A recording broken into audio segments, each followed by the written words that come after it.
This tutorial is designed for artists to give you visual examples and explanations for some practical applications of all 27 blend modes for your own art. If you're interested in learning about the blend modes and how you can start using them, keep watching. The first layer mode in the list is the default layer mode normal. Everyone knows about this mode. This is what you are defaultly painting in when you create a layer. This mode is best used for things like laying down your base colors. I'll often use it on the eyes with pure white and lower the opacity slider down to around 10 to 30% for a glass look effect, or I'll use it with white at ranges of 50 to 100 for specular highlights. Sometimes I'll use it with black at lower opacities like 5 to 50% for certain shadows on very light colors if I find it looks more visually appealing to me than colored shadow in the area. Outside of using it for your base colors and specular highlights, this mode is also great to use at lowered opacities to create a sense of transparency in items or fabric. You can easily do this by just adjusting the opacity slider. Layers that are clipped on top of transparent ones will assume the same opacity, so you can't clip on top of these, but you can easily trigger a selection box to paint inside of by just holding down the Control key and clicking on your layer that's transparent. This is a very easy and convenient workaround that will enable you to keep building onto your piece. This is something that you'd want to do if you were painting something like glass with varying opacities, or a semi-see-through pool floaty that would have a solid print on it as examples. This mode is also good to use to build atmosphere in your pieces, again, just by lowering the opacity for things like smoke and blooms that are going to give your work a better sense of depth and atmospheric perspective. Next, you have Dissolve. Dissolve works by isolating and replacing the positions of the pixels in your piece. You can pair this mode with other modes by setting a layer to the mode you want to use, like Color Dodge for example, and then your brush mode to Dissolve. This mode's scatter rate will depend on the brush you have selected when using it, and I've seen a handful of artists use this mode for things like skin texture and highlights on leather, as well as detailing. It can create really high detailed specular effects that look really nice, but it is also dependent on your canvas size and the number of pixels you're working with in terms of overall detail. In other words, bigger size canvases with higher pixel counts and smaller brush sizes are going to work better with this mode's effects. This next group of modes are your darken-based blend modes. They'll darken your image in various ways. The first mode in this list is Darken. This mode functions by comparing your selected color with the color underneath it and choosing the darkest one. A practical application of this mode would be to pick up a midtone color and apply it over your highlights to restore the highlighted area to its original midtone color without affecting your darker tones. This mode can also be used together with a color layer over top your whole piece, or a selection of your piece and a hue and saturation slider to color grade your letter tones by adjusting the brightness amount of your color. You can use the Blend If sliders found in the Layers Effects menu to further isolate the results if you wanted to. Holding down the Alt key over your light and dark markers of your Blend If sliders will allow you to slice and slide them around to fade out or feather areas. Though these are some practical applications for this mode in terms of painting, it's much better suited to be used with photo manipulation, as it was meant to be to blend and stack your images. Also, since it's in the recorded footage anyway, you can use the Match Color tool found in the top menus to easily match the colors of one photograph to another by selecting your project as the source and the layers you want to match it to from your project list drop-down menu. Next on the list is Multiply. Out of the modes, I feel like this is the one I see being used by people for shadow more than any of the others. Its primary function, as many know, is to darken. When used over the same color, it will darken the base by a certain percent. When used as a layer mode, it will only apply its effects once, but when used with a brush mode, it will continue to stack its effects until it reaches black. Personally, I find using this mode at 30 to 50% opacity looks more natural than using it at 100. This is the second of 3 modes that you can use to paint transparent looking objects with. You can use this mode with different colors to darken and color grade as well. I find myself using this mode most often with a duplicated area to darken it like part of transparent fabric that overlaps. When using it on a colored base, it can really oversaturate things like skin, so I wouldn't recommend using it for skin at full opacity unless that's a look that you're going for. It can be used to make good neutral blushes and lip tone colors on your lighter skin tones by just using your original colors, and I will sometimes use it for that. When used over top saturated, more vibrant colors, it can create pretty saturated looking shadows, making it a great mode for more cartoony looks in your pieces. Next in the list is Color Burn. This is the first of 8 special Photoshop blend modes that work in conjunction with the fill slider instead of the opacity slider to adjust the effect amount, and will behave differently depending on whether or not the transparency shapes layer box found in your layers effects menu is ticked on or off. This mode is a great alternative to apply shadow with if you find the linear burn mode is making the shadow on your lighter areas or lightly saturated colors too gray for you. This mode functions to create a darker tone by increasing contrast. You can use it with a color or with pure black to create darker, higher contrast tones over your base colors. I've often found myself using it for gold to create some variation, or if I wanted highly saturated shadows in an area. It could be used to make a good core or terminator shadow too if that's something you wanted to include in your piece. Normally that's something that's mainly included in realism though, and often excluded from my own works. You can also color grade your shadows with this mode and use the blend if sliders found in the layers effect menu to feather the fall off if you wanted to. Further down the list, we have Linear Burn, which is one of my favorite modes. Since its primary function is to decrease the brightness, it comes the closest to creating a realistic shadow tone over your base colors than any of the others, and is the mode equivalent to a brightness adjustment. This is another mode that will work with color or pure black and works in conjunction with the fill slider. I find using this mode with fills between 5 to 50% and black can build really good, believable shadow tones over your bases, and some of my most 3D looking pieces have been made using this mode for shadows to some degree. I feel it's often one that's overlooked and misunderstood because it's another one that works along with the fill slider, but I highly recommend it and use it along with soft light for shadows and a lot of my own semi-realistic pieces. Lastly, in the Darken group is Darker Color. This one doesn't really have a practical application in terms of painting that I've been able to find, and seems better used for value in photography as it mainly affects the channel values, so I don't have much to say for this one. I've never used it or found a practical use for it in any of my own pieces in terms of painting with it. This next group of mode are your Lighten-based blend modes. They'll lighten your image in various ways. First mode in this list is Lighten, which is Darken's opposite. As Darken functions to compare your selected color with your base color and keep the darkest one, Lighten compares your selected color to your base color and keeps the lightest one, making it a useful mode to lighten, nullify, or color grade smaller areas in your merged pieces without affecting your darker ones.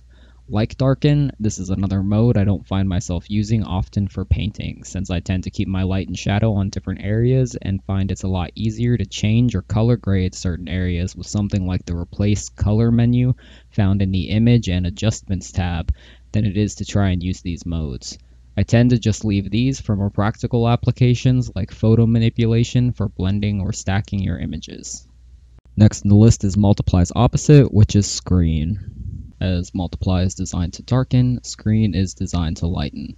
It works best on and with medium to darker colors. One of this mode's most practical uses is the fact that it can, well, screen things, meaning it can be used with darker colors over top your paintings to add transparent-like fabrics, or used to color tint black and white images and grayscale images that you don't want the color mode preserving any pure blacks or pure whites in. Since it is designed to screen, it has a tendency to burn out lighter colors to white or really desaturate them when used over the same color, and it won't preserve the shadow tones under it very well, so I don't use it much for lightening things. I'll use it on darker colors with it set on a layer mode and brush mode at the same time for stacked effects to paint more realistic hair, or sometimes use it on large duplicated selections to add light. It can also be used over top darker colors to create an emissive looking bloom effect that isn't overpoweringly bright. All you'd have to do is choose a lighter version of your color and paint over it to get this diffused type of bloom. Like Multiply, it's also only compatible with color. Next in the Lighten list is Color Dodge. This mode has a wide range of practical applications and is another mode that works with both color or pure white and in conjunction with the fill slider. Its type of falloff and saturation intensity can be affected with the layer's effects menu depending on whether or not you have the transparency shapes layer ticked on or off. When on, it'll have a more natural falloff, and when off, it can create a more saturated tone, and depending on your fill amount, a hardcore or Terminator-like outline. As is the case with most of these modes, it allows for buildable effects by setting it on your layer mode and brush mode and using both simultaneously. A method like this can work great in rendering out things like silk and satin or other types of materials with highly saturated light that would vary in intensity. I highly suggest that if you're interested in using this mode to lighten parts of your piece, that you do try to familiarize yourself with using both the fill slider to adjust the amount, as at 100% its effects can come on too strong very easily, and what your results will look like with and without your transparency shapes layer box ticked on, as things like leather will look better if this is off. It's not just great for things like silk and satin and leather, but also gold, lighting effects, skin sheens, hair highlights, color grading, beveling, and so on. When used with white on top of a brightness and contrast adjustment layer with a fill around 30%, it will restore your darkened parts the same way the mask will, or it can be used with a color clip to it to create dramatic lighting effects in your pieces. When used over top a linear dodge layer, it can push the glow effect even further. Overall, it's a very impressive little mode that has a wide range of practical applications and different ways to use it. Next in the Lighten list is what I think of as Color Dodge's cousin, Linear Dodge Add. This mode works similarly to Color Dodge, but unlike Color Dodge, brightens by adjusting the brightness amount instead of decreasing contrast. Similarly to Color Dodge, you can adjust this mode's intensity using the fill slider. To use this mode with pure white, make sure you have the transparency shapes layer off. I find myself most often using this mode for things like gold and special effects like bright glows, or for dramatic skylighting, but not much else. On occasion, I will use it to lighten certain darker tones or skin tones if I like the outcome I'm getting better than other modes, but that's pretty rare. Lighter color is the last one in the Lighten list and is the opposite of darker color. Again, these two modes seem to mainly affect the values of the channels, and I don't seem to ever really need to use them for painting, as they seem much more practical to use in terms of photo editing and manipulation instead. As an ending note about the lightening group, these are the group of modes you will most likely be using in photo manipulations if you were adding something like fire or lightning on top of your piece, so keep that in mind. This next group of modes are your contrast-based blend modes. They'll adjust the contrast and allow you to lighten and darken at the same time. First mode in this group is Overlay, which is one of my personal favorites, and another mode I often find myself using in every piece to some degree. This mode works with color and with black and white. When used with white, it will lighten, and when used with black, it will darken your underlying color. I'll often use this mode with base colors that are already very light and at varying opacities to further lighten them. The results are always very colorful and saturated when using this mode with very light bases, whereas other modes have a tendency to burn out to white or desaturate. By using white with this mode on your darker colors and darker skin tones instead of base colors, you can also lighten and get nicely saturated results. This mode also works well for overlaying patterns and textures, though personally I'll use soft light or hard light more often for that, as this mode can still make the light and dark parts of the piece a bit too strong to look very natural for my tastes. You can use this mode to color grade or tint your pieces as well if you wanted to by adjusting the opacity slider. This mode is designed to mix with, not replace your colors, so it will mix your blend color with your underlying colors when applied. When building pieces that have dynamic lighting, I'll sometimes use this mode on top of a brightness and contrast adjustment layer with white if I'm not using color dodge to lighten parts of it back up, as it works well for that too, resulting in slightly more saturated parts of light than just erasing the mask will. And now my absolute personal favorite mode, Soft Light. Soft light works with black and white to lighten and darken your underlying colors, producing similar, though slightly more desaturated results to what multiplying and screening your individual colors would. Because of that, this mode tends to look more realistic in terms of lighting than using the multiply and screen modes do. Since it's compatible with black and white, it's an amazingly convenient mode to use with your default swatches. By switching your swatches back and forth with the key command X, this mode enables you to quickly go over all of your base colors and add light and shadow in one go without having to stop and pick up each individual shade. It also preserves the tones under it, so it's great to use for drop or cast shadows over already painted areas of shadow and light. You can use it with a color over your whole piece to color grade, or use it in the Layers Effects menu to overlay patterns and textures that you want to have a more natural look. I'll also sometimes use it for blushes or other subtle tones over top skin with a reddish color. It can be used with white to lighten parts of your piece, being a great mode for getting really pale skin tones and shadows, or used with black to darken areas and increase the overall saturation. You can also use black and white layers with this mode set and the layers effects menu with the blend if sliders to give your piece a better looking and more customizable posturization than the built-in posterize menu can. You can combine this with a white layer set to soft light or a duplicate of your image set to screen and adjust the blend if values for these if you wanted to posterize your lighter areas along with it. Honestly, if I had to choose only one mode to paint with for the rest of my life, it would be this one, because of how much it does in terms of building light and shadow, and how easy it is to use by just switching your default swatches back and forth. Next in the list is Hard Light. In its description, it mentions that this mode is useful for adding highlights and shadows to an image, but I've personally never used it for either of these things. I found myself primarily using this mode with colors to either color parts of a grayscale base or to color grade and manipulate the colors of a photograph. This mode isn't compatible with black and white, and I don't find myself using it for much outside of those two things I just mentioned. The Vivid Light mode is another combination mode designed to burn and dodge your underlying image based on whether or not your selected color is lighter or darker than 50% gray. Its effects work in conjunction with the fill slider. Its fill amount normally needs to be lowered when working in this mode, as otherwise max fill amounts will produce very intense results. You can use this mode to replace your colors or create effects like subsurface scattering on skin. It can be used over top a grayscale image to color with too, but since it dodges and preserves your blacks, highlights, and darker tones, I never really liked the look of it much when used for coloring myself. It won't preserve your original grayscale values, so if you're coloring with this mode, make sure you're checking those off and on. When used to color grade with, this mode can give you very high contrast results that are very saturated and really push your glows and your shadows, so it's a good choice if that's a look that you're aiming for in your own pieces and photographs. Linear Light is a combination mode that says it allows you to dodge and burn depending on whether or not your blend color is lighter or darker than 50% gray. What it doesn't say is that it works amazingly well with black and white and grayscale bases to add saturated tones of color. It works in conjunction with the fill slider to change the amount of intensity and saturation and normally needs to be adjusted. It's good to use this mode at lower fills, but because it works with the fill slider, it stays customizable if you want to tweak or change the saturation level of your colors at any time. I do suggest using multiple different layers for your different colors so you can more easily tweak these amounts per need, and it works best with colors that are more on the saturated side. Colors that are too dark will burn the shadows to black with this mode, so it can be hard to get super dark tones or skin tones with this one.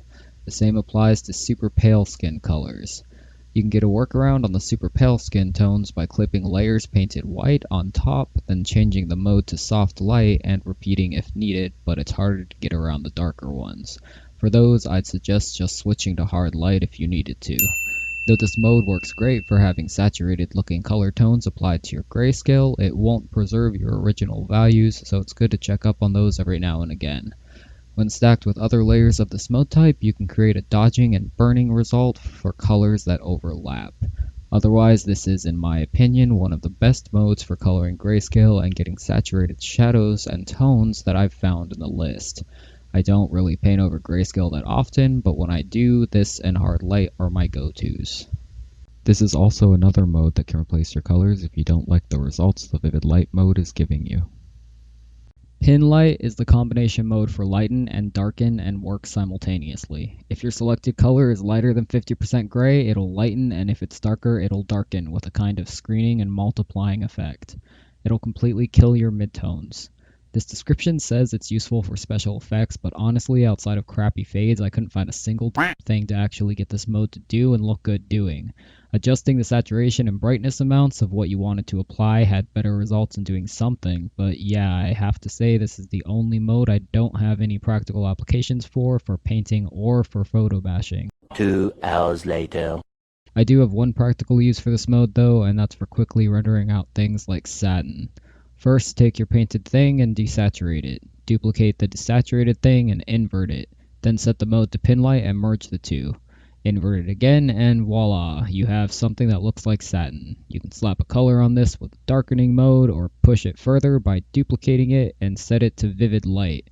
You can play around with duplicating and inverting and merging with other modes to see what else you can get out of it if you want, or just use pin light again.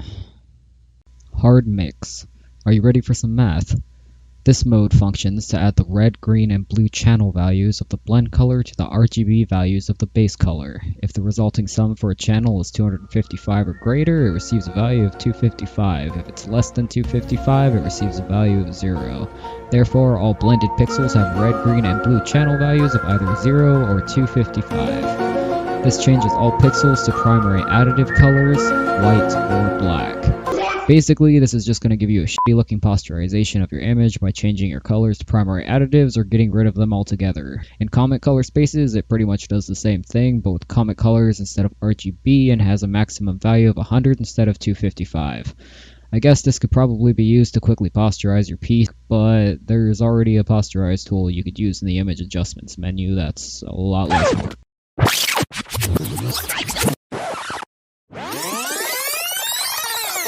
Okay, joking aside, this mode actually can be really useful when it's used together with the fill slider like it was meant to be. When used over top grayscale images, this mode can really make your lights pop and give you high levels of contrast in all the right places. This is a look that you can't really get over grayscale with just one color and just one mode using any of the others. You can also use it as the blend mode for a solid color adjustment layer to color grade your images and adjust their luminosity at the same time.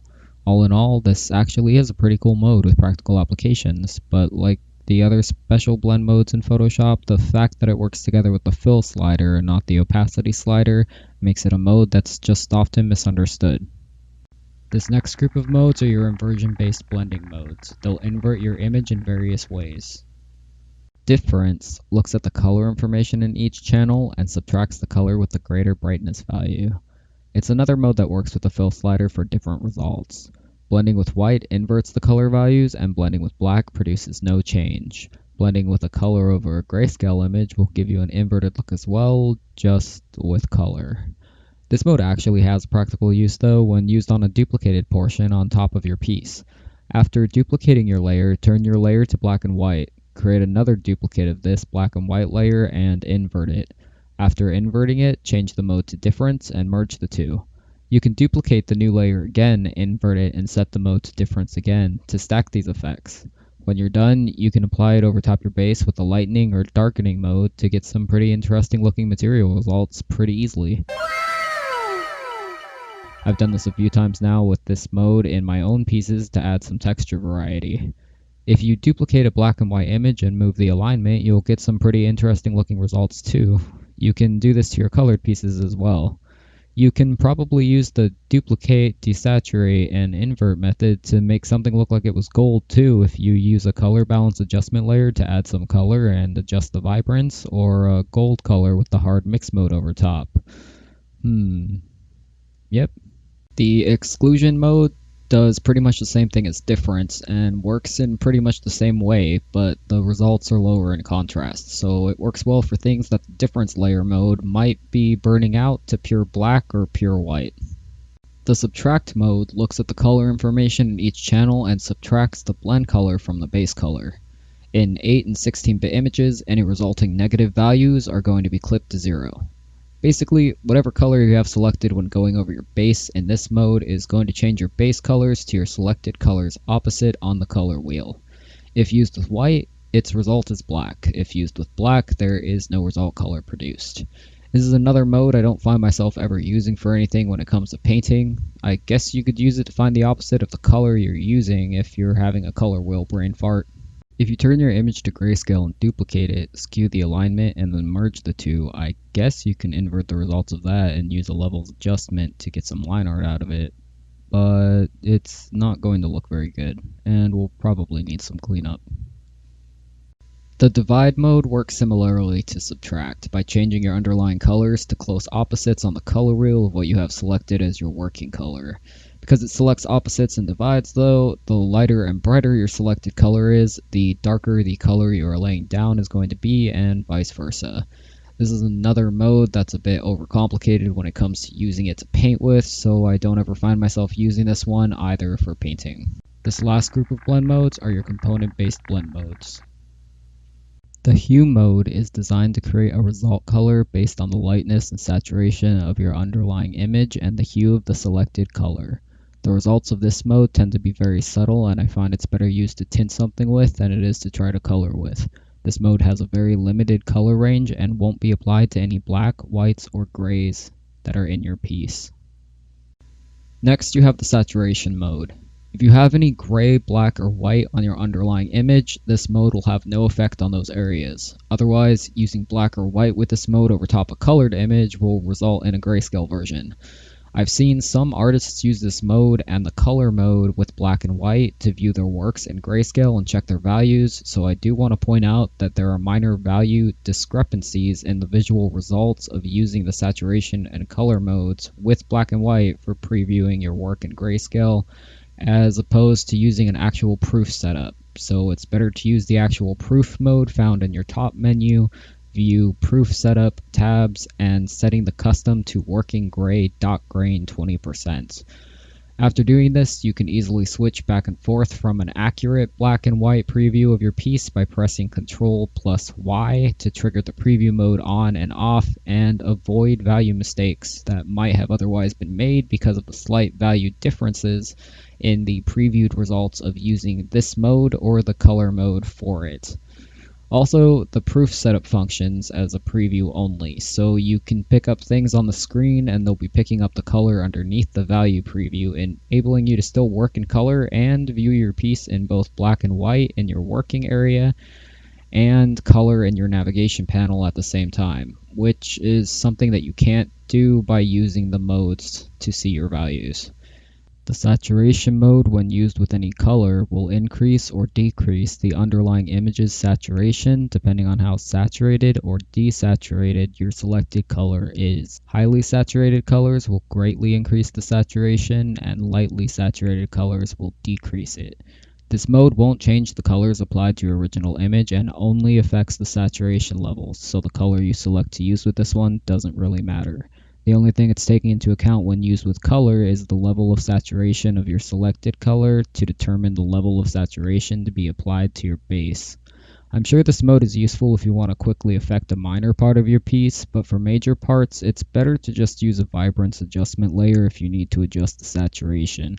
Vibrance adjustments will focus on saturating the desaturated parts first, so they tend to yield better looking results than using a saturation slider. You can always adjust the saturation after if you still need to. The color mode is designed to create a result color with the luminance of the base color and the hue and saturation of the blend color. This preserves the gray levels in the image and is useful for coloring monochrome images and for tinting color images, or so the description for this one says. I've seen a lot of people say this is the mode you should use to color over your grayscale bases, but to be honest, I never really liked how dull and desaturated the results of this mode were when painting with it. So although it is designed to preserve your underlying values, I personally find myself using the linear light, linear burn, and hard light modes to color my own grayscale bases, as the results are usually much more saturated in the shadows and much richer in color overall. This mode's actual strengths come through a lot more obviously when it's used in terms of photo manipulation than in terms of painting. If paired with a curves adjustment layer with the blend mode set to color, you can easily push the channel colors and color grade your pieces, affecting the color tone and saturation of your piece without affecting the contrast of your light and shadows. Moving on, we have the last mode in the list, which is Luminosity. Luminosity functions as color mode's opposite. Luminosity can be a great mode for applying the edited material results made from the difference and exclusion modes that I went over earlier in this video, but in terms of trying to paint with it, this mode seems utterly useless. And that's because this mode doesn't work with color. Luminosity functions on value and contrast only. When used in terms of photo editing and manipulation, as it was meant to be, this mode can adjust the luminosity of your piece and tones without affecting the saturation or color by setting it as the blend mode for an adjustment layer. So basically, you can really bump up the contrast but not have it actually change the colors in your image with the channels. In other words, increasing the blue channel with this mode isn't going to make your image more blue, like the color mode would, and etc. By setting luminosity as your blend mode to an adjustment layer, you're telling it to only affect the light and dark values of the image. It's a pretty cool mode, but not really one designed to paint with. This concludes every Photoshop mode that's been released so far.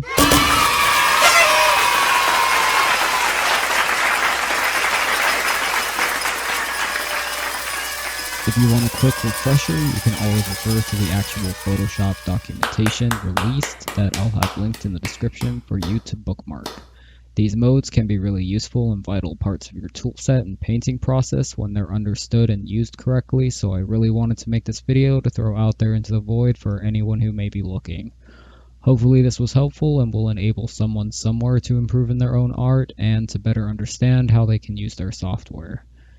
If you liked any of the art you've seen in this video, feel free to follow me from any of the accounts linked on my link tree below that you might be interested in, and if this video was helpful for you, be sure to drop a like and share it with other artists if you think it'll help them.